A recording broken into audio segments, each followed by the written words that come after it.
안녕하십니까. 경제학 14주차 1교시입니다. 이번 시간에 공부하실 내용은 19장에 나오는 통화정책 공부하시겠습니다.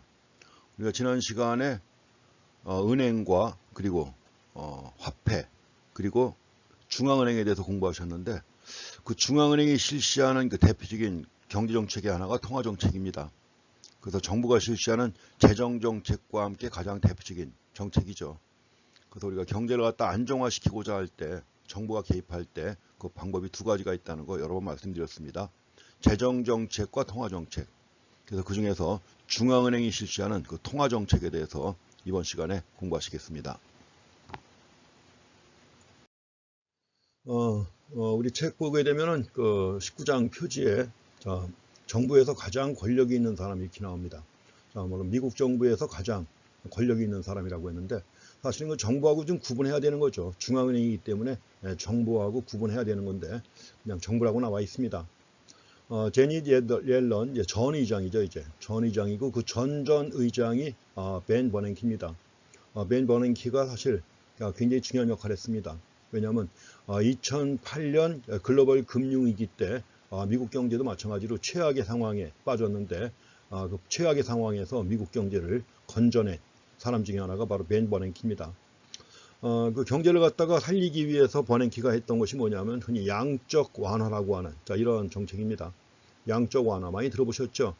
quantitative easing 해가지고 QE라고 하는 약자로 씁니다. 그 양적 완화가 뭐냐면 중앙은행이 돈을 찍어내가지고 뿌리는 겁니다. 그래서 돈을 뿌린다 해가지고 미국 내에서는 그걸 헬리콥터로 돈을 뿌린다 그래요.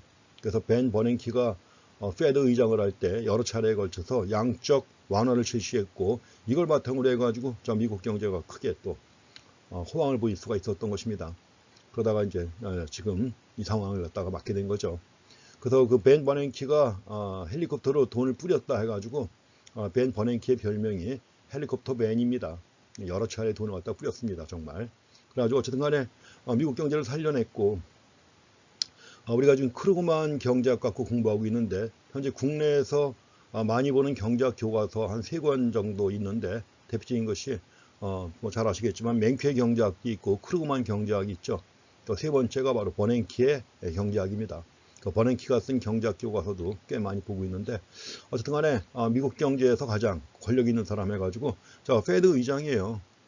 그래서 미국 정부 내에서 가장 권력의 핵심이라는 주장들 많이 합니다. 그래서 흔히 경제 대통령이라고 불러요. 페드 의장을. 그만큼 이제 큰 영향력을 가지고 있다는 거죠. 그런데 과거에는 그런 적도 있습니다. 정부가 정책을 실시했는데 그 정책이 잘못됐다는 거예요. 잘못됐다고 해가지고 그 정책 효과를 갖다가 없애버리는 반대 방향으로 통화정책을 실시한 그런 페드 의장도 있습니다. 그만큼 힘이 센 거죠. 그래서 과거에 그 전설의 페드 의장이 또 그렇게 있었는데, 어쨌든 간에 그만큼 페드 의장이 통화정책의 최고 책임자이기 때문에 그만큼 중요한 역할을 수행합니다. 우리가 앞에 18장에서 봤습니다만 페드 얘기했었죠. 미국의 중앙은행을 얘기를 합니다. 그래서 미국의 중앙은행이고, 은행 시스템을 감독 주지하면서 특히 그 중요한 게 중앙은행이 통제하는 게 바로 뭐죠? 본원통화죠. 본원통화가 공급되면 이걸 바탕으로 해가지고 시중에 은행 조직을 통해서 파생통화가 창출되는 거 얘기했었죠. 이렇게 갖고 15대 제닛 옐런과 현재 페드 의장인 제롬 파월 두 사람 얘기했었는데, 그만큼 이제 통화정책의 최고 책임자라고 보시면 되겠습니다. 통화정책과 이제 이자율이에요. 원래 페드가 정책을 실시할 때 어떻게 실시하느냐 하면, 페드는 원래 한국도 마찬가지로 그렇게 합니다. 우리나라의 경우에도 우리가 지난 시간에 그 금융통화위원회에서 결정한 사항들 봤었죠. 금융통화위원회에서는 뭘 정하죠? 이자율을 정하는 겁니다, 먼저. 그래서 이자율 해가지고 우리가 기준금리라고 했고, 미국 같은 경우에는 연방자금금리라고 하는 건데, 그 이자율을 정해요, 기준금리를. 기준금리를 정하고 그 기준금리를 갖다 유지할 수 있도록 통화량을 조절하는 겁니다. 이런 식으로 해가지고 통화정책을 실시하는 겁니다. 실제 통화정책을 그런 식으로 하는 거예요. 그래서 여기서 이제 제 책에는 페드는 화폐 공급이 바로 통화량을 얘기를 합니다. 통화량을 늘리거나 줄임으로써 이자율을 정한다고 그랬죠. 이자율을 정할 수 있는데 이러한 정책을 통화정책이라고 하는 겁니다. 그래서 원래 한국은행 사이트에도 나와 있지만 자, 통화정책의 기본 메커니즘은 그거예요. 뭐냐면 통화량을 변화시킨다. 통화량을 변화시키게 되면 이자율이 변화한다. 이렇게 나옵니다. 통화량을 변화시킨다. 그럼 통화량 변화에 따라서 변화하는 게 뭐냐? 이자율이에요. 이자율이 변화할 것이고 이자율이 변화하게 되면 이자가 어디에 영향을 미치죠? 투자라든가 소비에 영향을 미칩니다. 투자나 소비에 영향을 미쳐가지고 결국 총수요에 영향을 미치고 이 총수요가 변화하니까 국민소득하고 물가가 변화하는 거죠. 앞에서 봤던 총수요, 총공급 모형을 떠올리시기 바랍니다. 그래서 통화량을 늘리거나 줄인다. 이자율이 변화한다. 이자율이 변화하게 되면 소비와 투자를 변화시켜가지고 총수요가 변화하고 총수요가 변화하게 되면 국민소득, Y하고 물가가 변화하는 거예요. 이렇게 해갖고 통화정책이라는 게 이런 메커니즘입니다. 그렇지만 말씀드린 것처럼 실제로 통화정책을 수행할 때는 금융통화위원회에서 이자율을 먼저 정하는 거예요. 이자율을 먼저 정한 다음에 그 이자율을 달성할 수 있을 만큼 통화량을 늘리거나 줄이는 겁니다. 가지고 이제 이자율을 갖다 올리거나 내렸기 때문에 이것이 소비나 투자에 영향을 미쳐가지고 국민소득과 물가에 영향을 미치는 이런 방식으로 통화정책이 시행되는 것입니다. 그럼 여기서 중요한 게 이자율이 중요한 역할을 하는 거죠. 이자율을 먼저 정하잖아요. 기준금리 또는 연방자금금리를 갖다가 금융통화위원회에서 결정하지 않습니까? 그 이자율이 뭐냐? 흔히 화폐의 가격이라고 그래요. 왜냐하면 화폐시장에서 정해지는 화폐의 가격입니다. 우리가 알고 있지만 모든 가격은 다 시장에서 수요와 공급에 의해서 결정되는 거죠. 마찬가지로 이자율도 화폐의 가격이라고 할 수 있고 따라서 화폐시장에서 화폐에 대한 수요 그리고 공급에 의해서 이자율이 결정되는 것입니다. 가지고 좀 전에 말씀드렸지만 페드 같은 연준, 페드죠. 일단은 연방자금금리 목표를 정한 다음에 한국 같은 경우엔 기준금리 목표를 정합니다. 기준금리 목표를 정한 다음에 그에 맞는 공개시장 조작을 수행하는 거죠. 공개시장 운영. 한국에서는 이제 공개시장 운영이라고 합니다. 공개시장 운영을 수행해가지고 그 공개시장 운영을 수행해가지고 그 목표 금리가 유지가 될 수 있도록 통화량을 정하는 거예요. 통화량을 정해야만 거기에 맞게 목표 금리가 유지가 되는 겁니다. 그래서 우리나라의 그 기준금리에 해당하는 것이 미국은 연방 자금 금리 목표라고 했습니다. 타깃이에요, 목표. 그래서 연준이 희망하는, 페드가 희망하는 연방 자금 금리 수준을 갖다가 얘기하는 겁니다. 이걸 정한 다음에 이 목표 금리가 유지가 될 수 있게 공개시장 조작을 통하여 통화량을 정하는 것입니다. 이런 식으로 통화정책을 실시한다는 걸 확인하시고요. 그럼 이제 이자율이 결정되는 원리를 갖다 공부하셔야 되는데 이자율이 결정되는 원리 지금 말씀드린 것처럼 화폐 시장에서 화폐에 대한 수요와 공급에 의해서 이자율이 결정되는 거죠. 그럼 이제 우리는 차례대로 화폐에 대한 수요가 어떻게 결정되느냐 또 화폐 공급은 어떻게 결정하느냐 하는 문제를 갖다 봐야 됩니다. 그래서 이제 먼저 화폐에 대한 수요를 먼저 보십니다. Demand for Money 해가지고 화폐에 대한 수요 또 엄밀하게는 이제 정확하게 용어를 쓰면은 통화에 대한 수요라고 해야 하는 겁니다. 화폐가 아니라 이제 뭐 정확하게는 통화에 대한 수요다 하는데 아직도 그 대부분의 교과서에서 화폐에 대한 수요라고 쓰고 있기 때문에 우리 책도 그렇게 따라가고 있습니다. 우리가 화폐에 대한 수요가 뭐죠? 사람들이 가지려고 하는 거예요. 화폐를 가지려고 하는 겁니다. 화폐를 가지려고 하는 이유가 뭐죠? 편리하잖아요. 그 화폐를 가지고 있으면 언제든지 필요한 거래를 할 수가 있죠. 그래서 언제든지 필요한 거래를 갖다 할 수 있기 때문에 화폐를 가지려고 하는 것입니다. 그렇지만 문제는 뭐냐? 화폐를 갖다가 보유하게 되면 편리한데, 그렇죠? 화폐를 갖다 갖게 되면 편리하죠. 아무 때나 필요한 물건 살 수 있으니까 얼마나 편리합니까? 그렇지만 또 그에 대한 대가를 지불해야 되는 거예요. 편리함에 대한 대가가 있습니다. 그 편리함에 대한 대가, 이게 뭐냐? 편리함에 대한 대가, 이 대가가 바로 화폐 보유의 기회비용이라고 하는 것입니다. 우리가 만약에 화폐를 갖다가 그러니까 현금을 가지고 있지 않고 그걸 은행에다 예금을 합니다. 얘는 은행에다 예금을 하면 당연히 뭐예요? 이자가 나오겠죠. 근데 이자를 포기하고서 현금을 갖다 보유하는 거 아닙니까? 그러니까 포기한 이자, 이게 뭐예요? 화폐 보유의 기회비용이죠. 그래서 우리가 편의상 화폐를 갖다가 일부 소지하고 다닙니다. 뭐 많이 갖고 다니지는 않죠. 여러분들 지갑 안에 지금 뭐 20만 원이 있습니까? 30만 원이 있습니까? 그렇지는 않죠. 만약에 내가 쓸 수 있을 돈이 20만 원이 있다고 하더라도 20만 원 다 갖고 다니나요? 아니죠. 꼭 쓸 돈 한 몇만 원만 놔놓고 나머지는 은행에다 맡겨놓죠. 필요한 은행 가서 찾아가지고 요새 뭐 사방에 ATM이 있으니까 찾아서 그때그때 쓰는 겁니다. 그래서 편의상 화폐를 일부 소지하고 다닌다. 근데 화폐를 갖다 소유한다는 얘기는 결국 뭐예요? 만약에 화폐를 소유하지 않고 채권을 가지고 있었더라면 이자가 나왔겠죠. 기타 또 다른 자산의 이자 수입을 포기한 겁니다. 화폐를 갖다 보유함으로써 포기한 이자. 이게 바로 뭐예요? 기회비용입니다. 화폐 보유의 기회비용. 그래서 우리가 화폐를 갖다 얼마나 보유할 것인가 할 때는 기회비용을 고려해야 되는 거예요. 그 기회비용이 뭐예요? 포기한 이자고, 그 이자를 갖다가 이자의 수준을 갖다 정하는 게 이자율이죠. 그래서 자, 이자가 바로 화폐 수요의 아주 중요한 기회비용으로서 이자를 갖다가 이해하셔야 됩니다. 그래서 우리가 화폐를 갖다 얼마나 보유할 것인가 할 때 이렇게 갖고 그 기회비용을 고려해 가지고 화폐를 갖다 수요한다는 것입니다. 우리가 이 사람들이 화폐를 갖다 얼마나 가지려고 하느냐, 화폐를 얼마나 보유하려고 하는가 해가지고 이거 설명하는 이론이 여러 가지가 있습니다. 여러 가지가 이론이 있는데 그 중에서 제일 먼저 나온 게 뭐 뒤에 가면 또 약간 언급이 되겠습니다만 제일 먼저 나온 게 원래 고전학파가 주장하니까 제일 먼저 보셔야죠. 화폐 수량설이라고 하는 게 있습니다. 화폐 수량설. 해가지고 화폐 수량설은 이걸 처음 주장한 학자는 데이비드 휴미입니다. 여러분도 휴미는 잘 모르실 겁니다. 원래 19세기 영국의 유명한 그 철학자입니다. 근데 그 당시에는 뭐 철학자라고 하더라도 철학자가 뭐예요? 여러 분야에 걸쳐서 관심을 갖고 연구를 했죠. 우리가 잘 알고 있는 존 스튜어트 밀이 있습니다. 존 스튜어트 밀, 잘 아시겠지만 공리주의자죠. 공리주의자, 경없는 철학에서 파생된 공리주의 철학자입니다. 철학자인 동시에 밀의 가장 중요한 저서가 뭐냐? 자유론이에요. 이게 정치학자이기도 합니다. 동시에 뭐예요? 고전학파 경제학자이기도 하죠.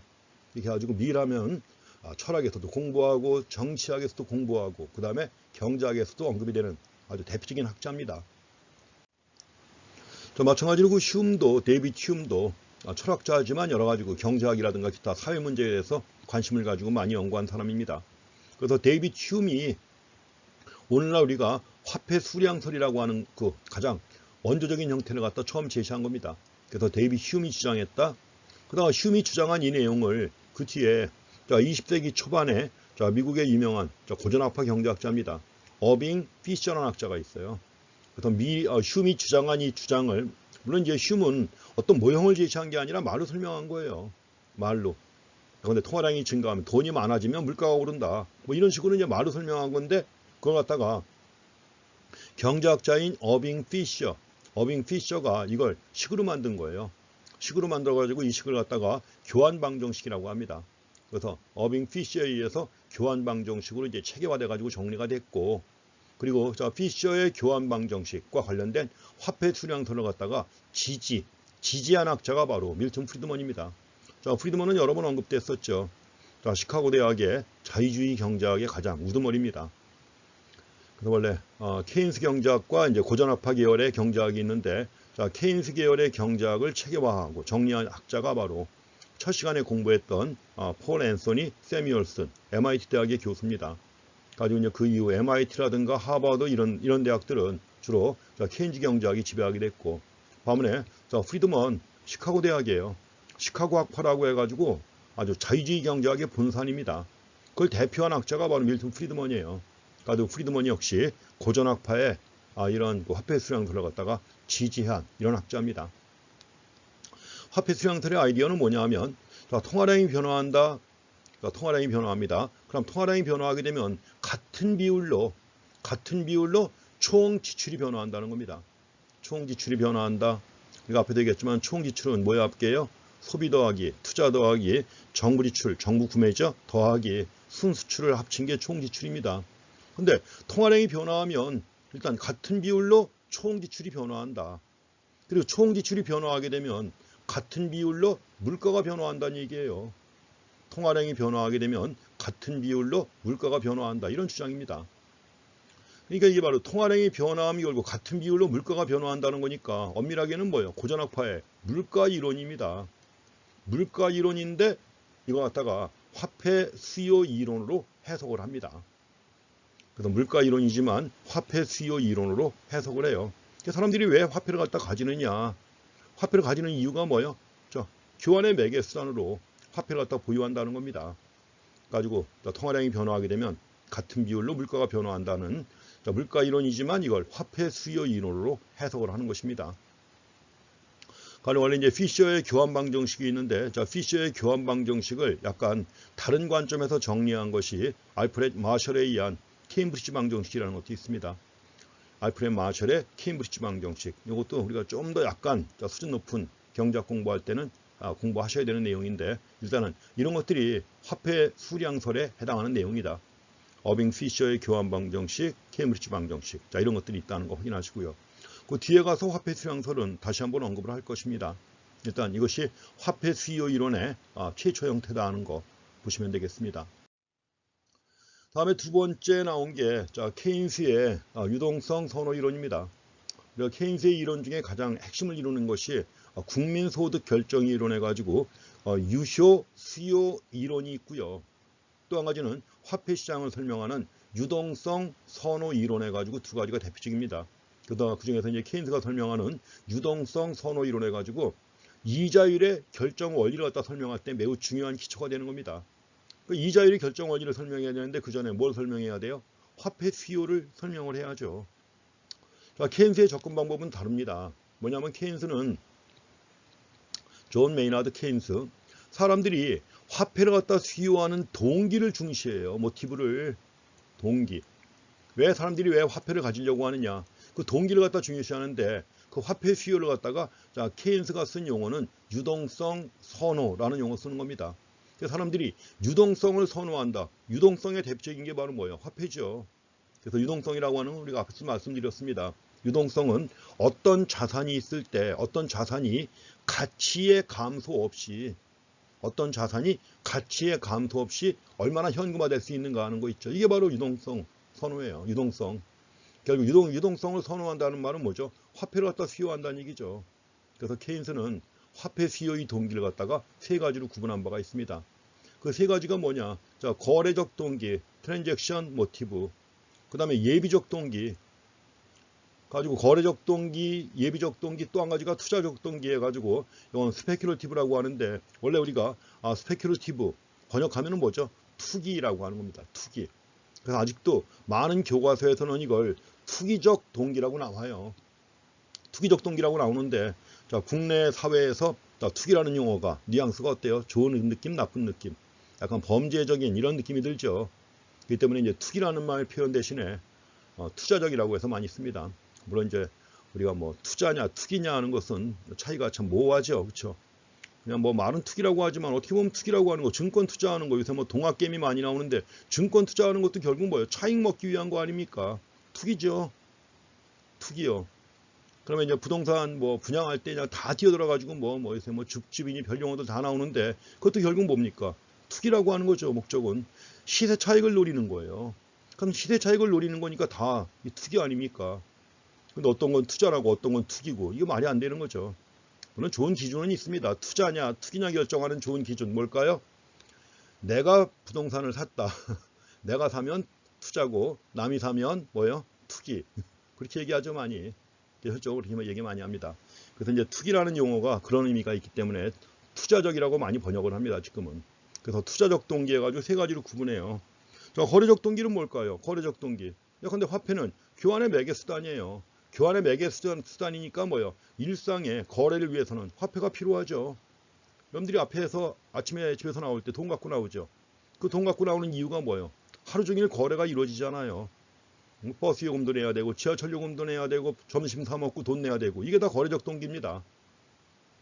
그러면 아침에 나오실 때 하루에 필요한 거 정확하게 계산해 봅니까? 예컨대 지하철 요금 2번 탈 거니까 예컨대 2,500원. 점심은 짜장면 먹을 거니까 5,000원. 그 다음에 이제 저녁은 뭘 먹을 거니까 뭐 몇천 원 해가지고 딱, 뭐 12,500원, 12,500원이 필요하다. 12,500원 딱 그것만 들고 나오나요? 아니죠. 어떤 예상치 못한 상황이 발생할 수도 있죠. 그러니까 좀 더 여유 있게 화폐를 갖다 보유해야죠. 그러니까 만약에 12,500원이 필요하다 하면 한 2만 원 들고 나오겠죠, 주머니에. 그게 바로 뭐냐? 추가로 더 갖고 나오는 게 예비적 동기입니다. 그러니까 예상치 못한 지출에 대비하는 거죠. 근데 거래적 동기나 예비적 동기나 두 가지 모두 결국 뭐예요? 국민 소득의 증가함수입니다. 소득의 증가함수예요. 소득의 증가함수. 여러분들한테는 뭐 소득이라고 할 수는 없으니까. 근데 용돈, 자, 용돈을 많이 받으면 버스 타요? 지하철 타요? 아니죠. 용돈 많이 받으면 택시 타야죠. 용돈이 여유가 있다. 택시 타야죠. 그렇죠? 또 만약에 용돈이 여유가 있다 그러면 뭐예요? 짜장면이 아니라 좀 비싸더라도 맛있는 거 먹겠죠. 그럼 당연히 뭐예요? 자, 화폐 수요가 더 많아져야 되겠죠. 그겁니다. 단순한 겁니다. 그래서 우리가 거래적 동기, 예비적 동기에 의한 화폐 수요는 자, 국민소득 또는 실질 GDP 해가지고 Y의 증가함수입니다. 자, 우리가 이걸 Y로 표시했었죠. Y로 표시했었는데 Y의 증가함수입니다. 그렇지만 이제 투자적 동기에 의한 화폐 수요가 있는데, 자, 투자적 동기에 의한 화폐 수요, 요거는 바로 이자율의 감소함수입니다. 요게 왜 이자율의 감소함수인가 하는 것은 뒤에 가서 다시 설명을 드리겠습니다. 어쨌든 간에 지금은 우리가 간략하게 화폐 수요 이론에 이런 것이 있다는 걸 설명하기 위한 것이기 때문에, 따라서 케인스의 유동성 선호 이론, 화폐 수요의 동기를 갖다가 중시해가지고 거래적 동기, 예비적 동기, 투기적 동기 또는 투자적 동기로 구분합니다. 거래적 동기와 예비적 동기에 의한 화폐 수요는 자, 소득의 증가함수입니다. 투자적 동기에 의한 화폐 수요는 이자율의 감소함수입니다. 그래서 두 가지 다 합쳐가지고 우리가 화폐 수요 함수 또는 유동성 선호 함수를 갖다가 만들어 볼 수 있죠. 화폐 수요 함수 또는 유동성 선호 함수를 만들게 되면 MD가 화폐 수요입니다. MD는 펑션 뭐예요? YR입니다. Y하고 Y의 증가함수가 R의 감소함수예요. Y의 증가함수가 R의 감소함수다. 가지고 두 가지의 함수라고 하는 거 제가 제시합니다.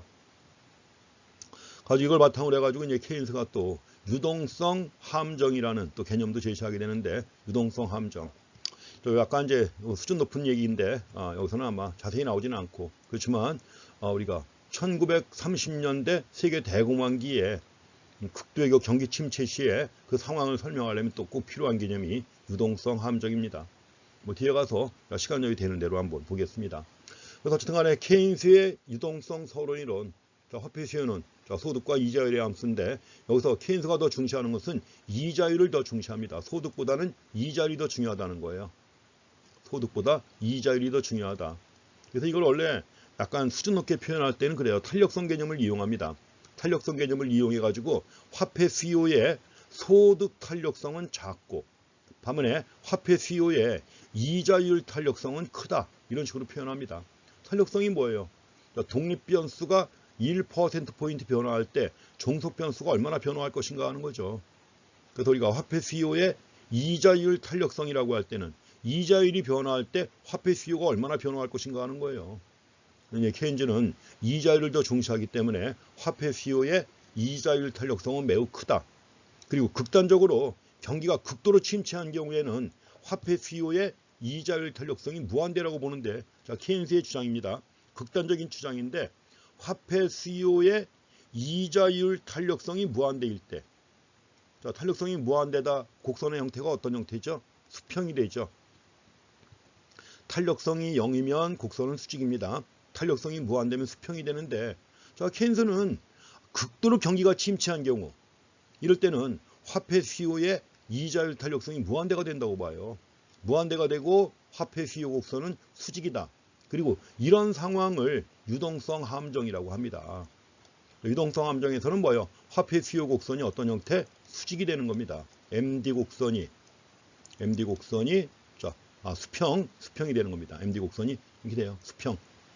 이게 유동성 함정입니다. 이런 개념까지 제시했는데, 어쨌든 간에 케인스의 유동성 선호 이론이 또 한 가지 가장 대표적인 화폐 수요 이론의 하나가 되겠습니다. 다음에 세 번째는 또 밀턴 프리드먼의 신화폐 수량설이 있습니다. 우리가 앞에서 고전화폐의 화폐 수량설을 봤죠. 근데 고전화폐의 화폐 수량설을 갖다가 지지하면서 다른 접근 방법을 좀 달리합니다. 그래서 이거 갖다가 결론은 비슷하기 때문에 프리드만의 신자를 갖다 붙여가지고 신화폐 수량설이라고 그래요. 말씀드린 것처럼 프리드만은 고전파 계열의 자유주의 경제학자입니다. 근데 이제 화폐 수량설 해가지고 화폐 수요를 설명할 때 약간 접근 방법을 달리합니다. 결론은 비슷한데 접근 방법이 약간 달라요. 그래서 이거 갖다 이제 신화폐 수량설이라고 합니다. 자, 프리드만은 뭐냐면 화폐도 사람들이 가지고자 하는 하나의 자산에 불과하다는 거죠. 현금도 자산에 해당하는 것이고 화폐도 자산에 해당한다. 또 여러 가지 채권이나 이것도 자산이죠. 가지고 자 미시경제학적인 접근 방법을 도입을 해요. 미시경제학적 접근 방법을 도입해 가지고 우리가 미시경제학 접근 방법은 뭐죠? 일정한 제약 조건 하에서 판단하는 거죠. 가지고 우리가 화폐를 갖다 보유하는 경우에도 화폐 수요, 즉 화폐를 갖다 보유하는 경우에도 제약 조건이 있어요. 예산 제약 조건. 자, 예산 제약 조건이 뭡니까? 아무리 돈 많이 갖고 싶어도, 자, 생각해 보세요. 현금을 아무리 많이 가지고 싶어도 자기 소득을 초과할 수 있어요? 없어요? 없죠. 그 제약 조건에 해당하는 게 소득입니다. 또 한 가지는 화폐 보유의 기회비용이 있죠. 화폐 보유의 기회비용은 뭡니까? 이자율이에요.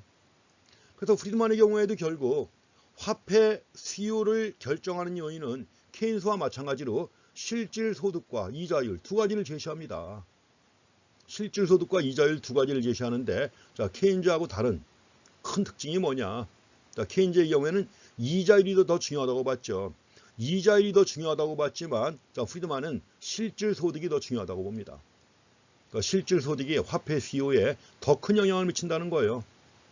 이걸 앞에서 봤던 탄력성 얘기 갖고 하면 뭐죠? 자, 프리드만은 화폐 수요의 소득 탄력성은 매우 크고, 반면에 화폐 수요의 이자율 탄력성은 매우 작다는 거죠. 그러니까 케인즈학파하고 완전 반대예요. 이런 주장을 내세우는 겁니다. 그래가지고 이런 주장을 내세우면서 이 통화정책의 효과에 대한 논쟁이 아주 치열하게 벌어집니다. 이게 1950년대, 60년대 그러니까 통화정책의 효과에 대한 논쟁 과정에서 경제학이 비약적으로 발전해요. 가지고 이제 경제학이 비약적으로 발전함에 따라 노벨상에서 노벨 경제학상을 신설한 겁니다. 그래서 이 논쟁 결과 경제학도 비약적으로 발전했고요. 그래서 자, 프리드만의 신화폐 수량설이 있습니다.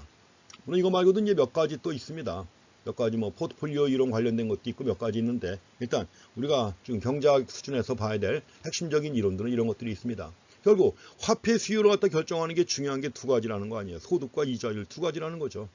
이런 주장이 나옵니다. 자, 여기서 지금 이자율과 화폐 보유의 기회비용 얘기했었는데 굉장히 중요한 접근 방법입니다. 그래서 우리가 개인과 기업 마찬가지예요. 누구나 다 화폐 보유의 편익이 있죠.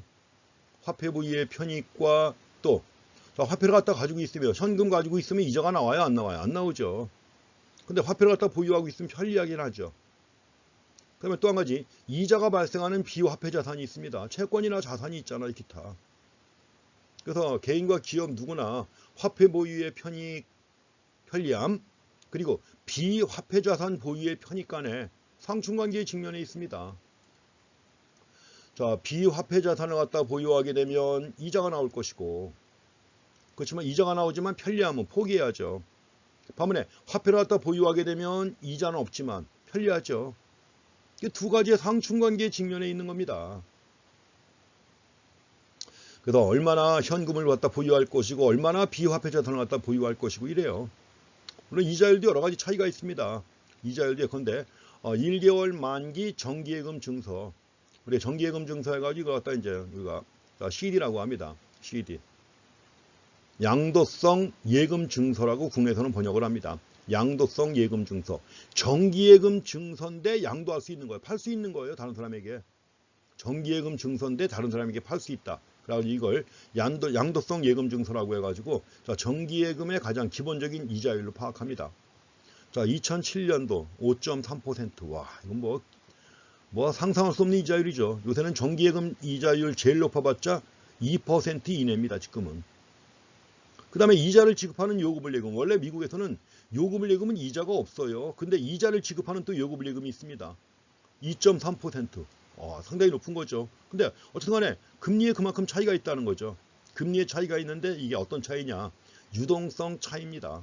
유동성 차이가 있어갖고, 왜냐면 이건 1개월 만기 정기예금 증서. 정기예금 증서는 대개 뭐예요?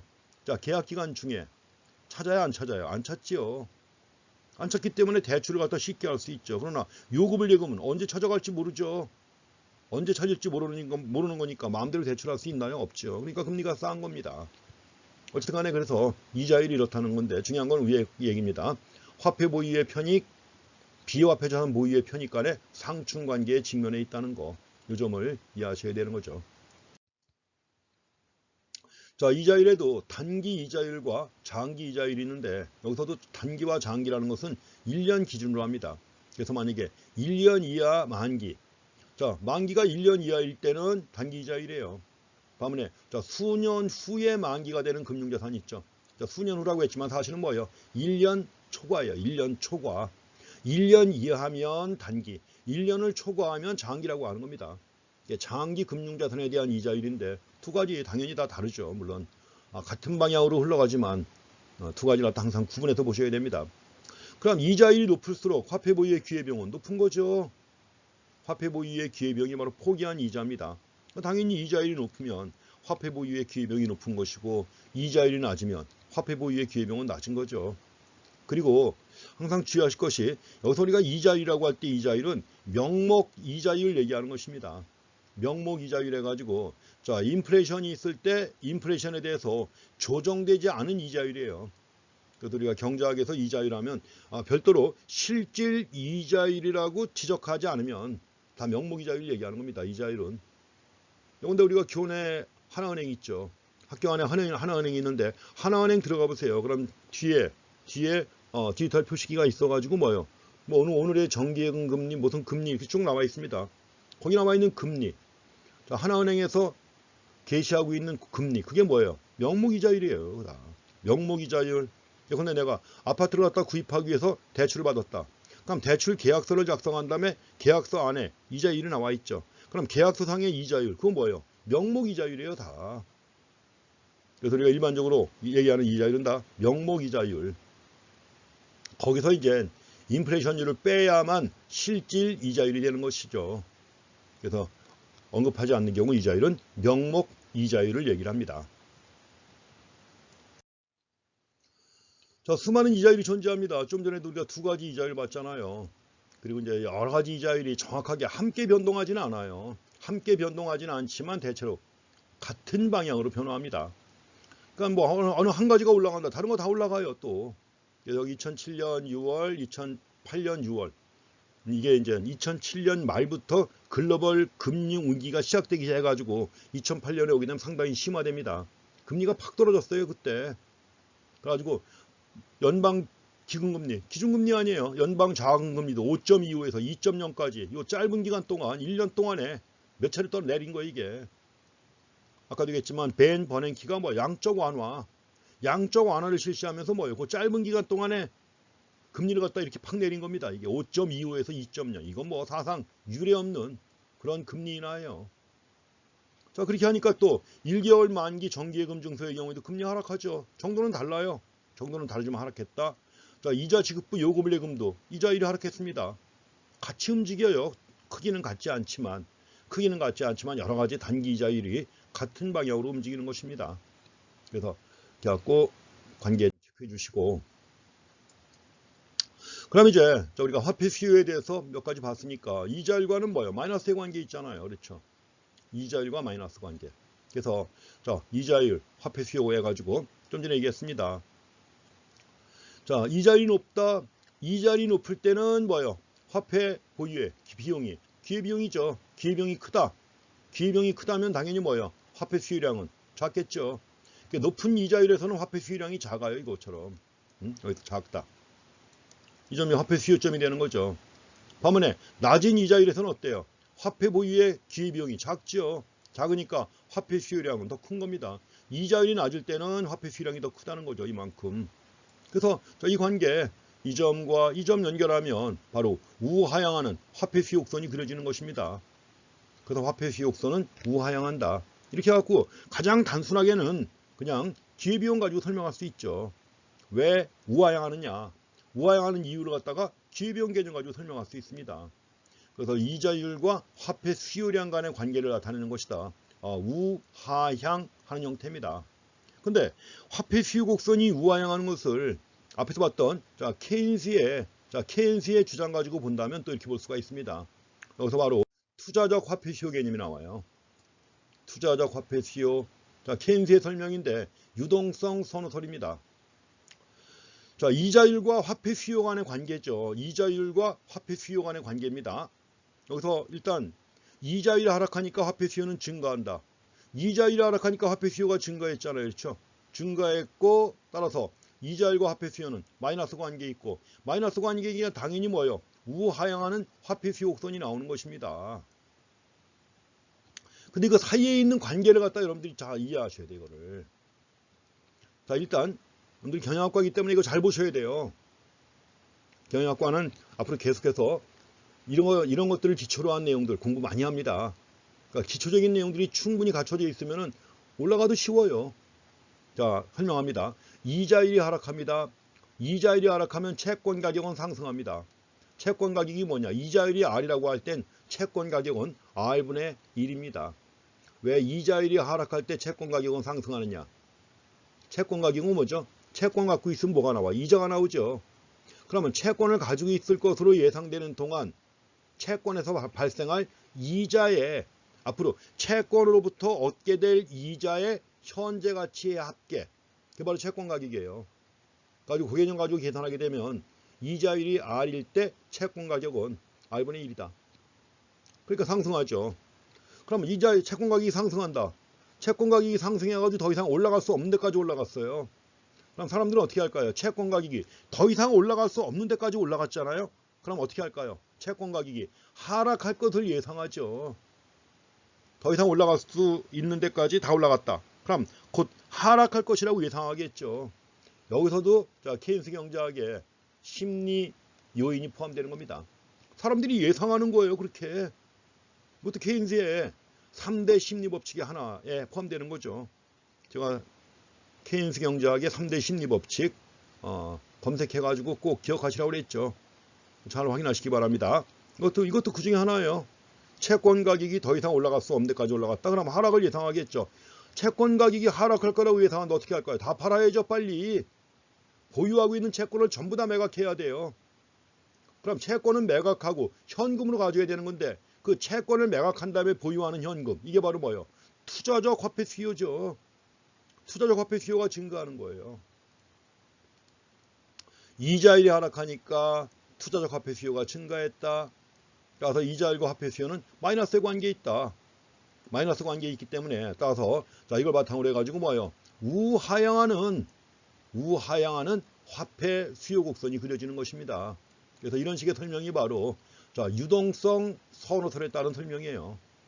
물론 앞에서 봤던 기회비용 개념 가지고도 설명이 됩니다. 그렇지만 이거보다 좀 더 논리적으로 확인할 수 있는 게 바로 케인스의 설명이에요. 그리고 말씀드린 것처럼 케인스의 경우에는 화폐 수요의 결정 요인으로 소득보다 뭘 중시한다고 그랬어요? 이자율을 더 중시한다고 그랬죠. 세로축에 나와 있는 이자율, 이걸 더 중시합니다. 그래서 화폐 수요 곡선에 그만큼 기울기에 아주 민감하게 반응하는 겁니다. 여기서 예컨대 세로축이 이자율 아닙니까? 세로축이 이자율이기 때문에 이자율이 변화하는 경우에는 이자율은 내생변수 아니에요. 내생변수니까 이자율이 변화할 때는 뭐예요? 곡선상에서 이동. 곡선상에서 이동이고 반면에 이자율을 제외한 나머지 외생변수가 변화할 때는 곡선 자체가 이동하는 거죠. 여기서 케인스가 소득과 이자율을 갖다 결정했지만 이자율이 변화할 때는 곡선상에서 움직이는 겁니다. 그렇지만 소득이 변화할 때는 뭐예요? 곡선 자체가 이동하는 거예요. 다시 한번 리마인드 하시기 바랍니다. 이렇게 해서 우하향하는 화폐 수요 곡선을 도출했습니다. 그럼 이제 여기서 화폐 수요 곡선의 이동 요인을 확인하셔야 됩니다. 이동 요인이에요. 화폐 수요 곡선의 이동 요인이 뭐죠? 외생변수가 변화하는 경우죠. 화폐 수요에 영향을 미치는 외생변수가 변화할 때 화폐 수요 곡선이 이동합니다. 그러니까 말씀드린 것처럼 세로축에 나와 있는 이자율은 아닙니다. 이자율은 내생변수고 이자율이 변화할 때는 곡선상에서 움직이는 거예요. 그럼 이 경우 화폐 수요에 영향을 미치는 외생변수에는 무엇이 있느냐? 첫 번째 물가입니다. 예컨대 물가가 상승했다. 물가가 상승했어요. 여러분들 아침에 나오실 때 용돈 더 많이 갖고 나와야겠죠. 현금을. 지하철 요금도 올랐고 짜장면 값도 올라오고 다 올랐다. 그럼 당연히 예전보다 돈 더 많이 갖고 나와야죠. 그래서 물가가 올라가면 거래에 필요한 화폐가 더 많이 필요하죠. 거래에 필요한 화폐가 더 많이 필요하다. 화폐 수요가 증가합니다. 당연한 얘기죠. 또 두 번째, 실질 GDP 소득이 증가했다. 갑자기 용돈이 2배가 됐습니다. 부모님이 용돈을 2배를 주기 시작한 거예요. 그럼 당연히 뭐예요? 주한역 511 안 타지요. 주한역에 511 안 타고 택시 타야죠. 그럼 돈 더 갖고 많이 다녀야죠. 당연한 얘기입니다. 보다 많은 재화와 서비스가 생산돼서 판매가 된다. 그래갖고 소득이 증가하면 화폐가 더 많이 필요합니다. 그만큼 이제 더 많이 생산되고 더 많이 거래가 된다. 그러면 현금이 화폐가 더 많이 필요한 겁니다. 그래서 이걸 대변하는 게 바로 실질 소득이 변화합니다. 자, 그 다음에 여기 이제 신용시장인데 오타가 났습니다. 신용시장이라든가 은행업의 기술이 변화했다. 뭐 과거에는 우리가 뭐 진짜 모든 거래에다 현금 박치기였다. 근데 지금은 어디 가는 거다 카드 갖고 다 해당된다. 그럼 현금 갖고 다닙니까? 요새 주머니에 현금 거의 없지요. 어지간한 건 다 뭐예요? 카드로 사용하잖아요. 그래서 만약에 크레딧 카드 결제의 간편함이 크게 증가했다면 현금은 조금만 갖고 다녀도 됩니다. 당연한 얘기죠. 그렇죠? 그 다음에 여러 가지 또 제도의 변화도 있습니다. 그런데 1980년 이후에 은행들은 당좌예금에 대해서 이자를 지급하는 것이 허용됐다. 그럼 80년 이전에는 당좌예금 이자가 없었습니다. 당좌예금은 이자가 없는 예금이라고 교과서에 나와요. 아예. 당좌예금은 이자가 없는 예금이다. 근데 80년 이후에 은행들이 당좌예금에 대해서도 이자를 지급하는 것이 가능해졌어요. 그러니까 결국 화폐 보유의 비용을 감소시키는 거죠. 그것이 바로 화폐 수요가 증가하게 되는 배경이 됩니다. 뭐 이런 것들이 화폐 수요 곡선의 이동 요인이에요. 자, 이렇게 해가지고 물가, 그 다음에 소득의 변화, 아까 케인즈, 그 다음에 밀턴 프리드만이 얘기했던 화폐 수요의 결정 요인에 소득과 이자율이 있었는데 그때 그 소득이에요. 거기서 나오는 소득이 변화하게 되면 화폐 수요 곡선이 오른쪽 왼쪽 이동하는 것입니다. 자, 이런 요인들 4가지 잘 확인하시기 바랍니다. 일본 같은 경우인데 엔화는 현금으로, 일본에서는 신용카드도 잘 안 씁니다. 여전히 현금을 선호하는 사회예요. 일본에 뭐 여행들 많이 다니셨겠죠, 과거에. 그래서 뭐 코로나 바이러스 때문에 뭐 일본은 꿈도 못 꾸지만 여전히 현금을 선호하는 사회입니다. 그래서 이제 많은 기업들이 크레딧 카드 기술에 투자하지 않았어요. 투자할 필요가 없죠. 다들 현금만 선호하려고 하는데. 그리고 이제 90년 이후로 단기 이자율도 1% 미만을 갖다가 유지하고 있습니다. 또 범죄율도 낮다. 그렇다면 현금을 보유하지 않을 이유가 있는가 하는 질문 나오는데 그 책에 나와 있는 그 현실의 경제에 갖고 나와 있는 거 있죠. 한번 읽어보시기 바랍니다. 약간 특이한 사회입니다. 역시 섬나라이기 때문에 좀 그런 차이가 있나 뭐 좀 여러 가지로 차이점이 참 많죠. 그래서 한번 그 이유를 갖다 한번 살펴보시기 바랍니다. 다음엔 화폐 수요 곡선의 이동 요인인데 화폐 수요 곡선이 오른쪽으로 이동한다. 뭐예요? 화폐 수요가 증가하는 거죠. 당연히. 증가하면 오른쪽 이동하는 것이고 이런 걸 이렇게 꼭 이렇게 책에다가 써놔야 되는지 참 이해가 안 갑니다. 당연한 얘기인데 그렇죠? 화폐 수요가 감소한다. 왼쪽 이동이죠. 이렇게 합니다. 그래서 항상 이자율 세율축에 표시하고 가로축에다가는 화폐의 양, 통화량 표시하는 겁니다. 이렇게 해갖고 화폐 수요이 감소하면 왼쪽 이동, 화폐 수요이 증가 그러면 오른쪽 이동하는 것을 체크해 주시고요. 그럼 이제 페드가 이자율을 어떻게 통제하는가 하는 거죠. 이자율을 어떻게 통제하느냐. 그래서 이자율이 시장에서 어떻게 결정되는지를 알 필요가 있는 것이고, 이자율이 어떻게 결정되는가? 어떻게 결정된다고 그랬죠? 수요와 공급에 의해서 결정되는 것이죠. 지금까지 우리가 화폐 수요에 대해서는 본 겁니다. 그래서 그 이자율 결정을 설명하는 가장 대표적인 모형이 유동성 선호 모형. 누굽니까? 유동성 선호라는 용어 나오면 케인즈죠. 유동성 선호하게 되면 을의 케인즈입니다. 이게 바로 케인즈가 사용한 용어예요. 리쿼디티 프리퍼런스 케인즈의 용어입니다. 그래서 케인즈가 설명하는 거예요. 화폐에 대한 수요와 공급에 의해서 화폐에 대한 수요 그리고 화폐에 대한 공급에 의해서 화폐 시장에서 이자율이 결정된다는 게 바로 케인즈의 유동성 선호 모형이다. 그럼 지금까지 우리가 화폐 수요 곡선은 봤는데 그러면 화폐 공급 곡선도 봐야죠. 화폐 공급 곡선, 마니 서플라이 커브입니다. 화폐 공급 곡선인데 화폐 공급 곡선은 이것도 역시 세로축이 뭐예요? 이자율이죠. 이자율 가로축에 화폐의 양을 나타내는 거죠. 그래서 화폐 공급 곡선이라고 할 때는 공급된 명목 통화량이 이자율에 대해서 어떻게 변화하는지 이걸 보여주는 거죠. 그래서 케인스의 모형에서는 기본적으로 화폐 공급 곡선은 페드가 통화량을 정하잖아요. 그럼 페드가 선택한 통화량 수준 M바입니다. M바인데 M바인데 바가 좀 빠졌습니다. 그래서 이렇게 그리겠습니다. 그래서 페드가 선택한 통화량 수준 M바에서 수직이다 하는 것입니다. M바에서 수직이다. 왜냐하면 페드가 통화량을 정할 때는 뭐예요? 물론 금리에 따라서 정하죠. 현재 이자율이 얼마냐. 이자율을 정한 다음에 거기에 맞게 통화량을 정하는 것이죠. 그 얘기는 뭐냐? 이자율에 따라 통화량이 달라지는 게 아니라 이자율이 변화함에 따라 통화량이 달라지는 게 아니라 통화량을 정하고 통화량을 정하면 거기에 따라서 이자율이 결정된다는 이런 원리의 논리는 그렇기 때문에 여기서 화폐 공급 곡선은 수직의 형태라는 겁니다. 수직의 형태다. 그래서 일단 페드가 정책적으로 결정하는 거예요. 페드가 정책적으로 결정하는 것이기 때문에 화폐 공급 곡선은 수직이 됩니다. 그래서 이제 화폐에 대한 수요와 공급에 의해서 이자율이 결정되는 거예요. 모든 시장 다 마찬가지죠. 화폐 수요 곡선 MD 우하향합니다. 화폐 공급선은 페드가 선택한 통화량이 M바예요. M바니까 M바에서 화폐 공급선이 수직이 됩니다.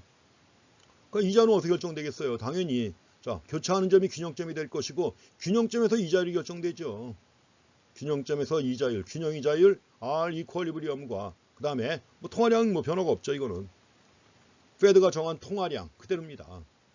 이렇게 해서 이자율이 결정되는 거예요. 균형 이자율이요. 근데 만약에 이자율이 RL이라면 이자율이 낮아요. 균형 이자율보다 이자율이 낮아요. 그래서 만약에 균형 이자율보다 이자율이 낮다. 이자율이 낮으면 당연히 뭐예요?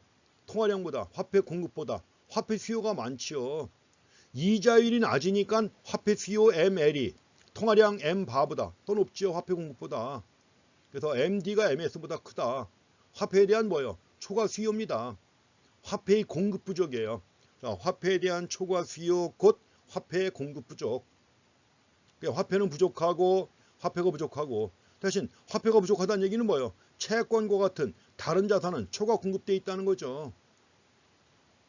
그럼 이럴 때 채권을 매각하는 투자자들이 이자율을 갖다가 올리고자 하는 겁니다. 이자는 올라가게 돼 있어요. 시장에서 여러 사람들이 그런 행동을 보이기 때문에 이자율은 올라가는 것입니다. 그러니까 현재 이자율이 만약에 RL이라고 하면 시간이 지나면서 이자율은 뭐예요? R2로 올라가게 돼 있습니다. 시간이 지나면 이자율은 올라간다. R2로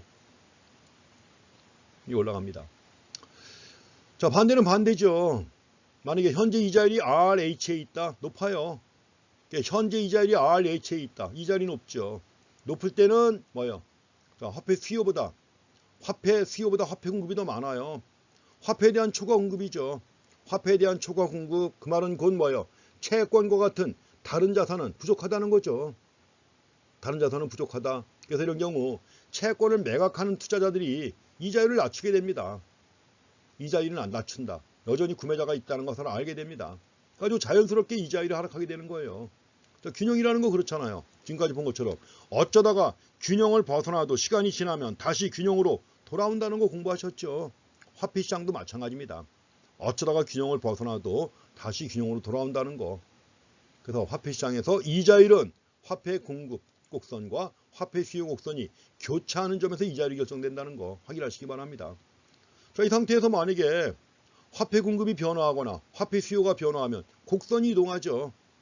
가지고 만약에 여기서 화폐 공급 곡선이 우측 이동한다. 통화량이 증가하는 거. 통화량이 증가하면 이자율은 어떻게 될까요? 하락하겠죠. 이자율은 하락할 것이고 또 만약에 똑같은 상황인데 이 상황에서 만약에 화폐 수요가 증가한다. 화폐 수요가 증가해가지고 화폐 수요 곡선이 우측 이동했다. 균형점이 여기가 되죠. 이자율은 어떻게 돼요? 올라가는 거죠. 똑같은 시장 원리입니다. 뭐든지 공급이 증가하면 가격은 떨어지죠. 또 뭐든지 수요가 증가하면 가격은 상승하죠. 화폐 시장에서도 마찬가지입니다. 똑같은 가장 단순한 시장 원리가 여기서도 적용되는 것입니다.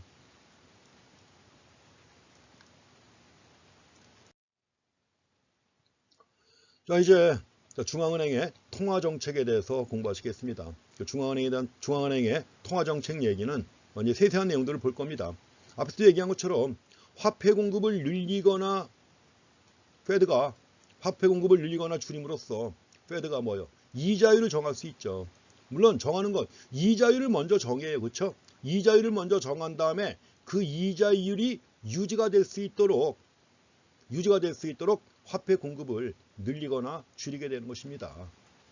그래서 말씀드린 것처럼 페드는 연방 자금 금리, 자, 한국은행의 기준 금리입니다. 자, 기준 금리 목표를 정한 다음에 타겟 목표를 정한 다음에 그에 맞는 공개 시장 조작을 통해서 뭐요? 화폐 공급을 늘리거나 줄이는 거예요. 우리가 어떻게 하죠? 팔면 자, 만약에 자, 채권이라든가 이런 걸 판매한다. 공개 시장 매각이에요, 매각.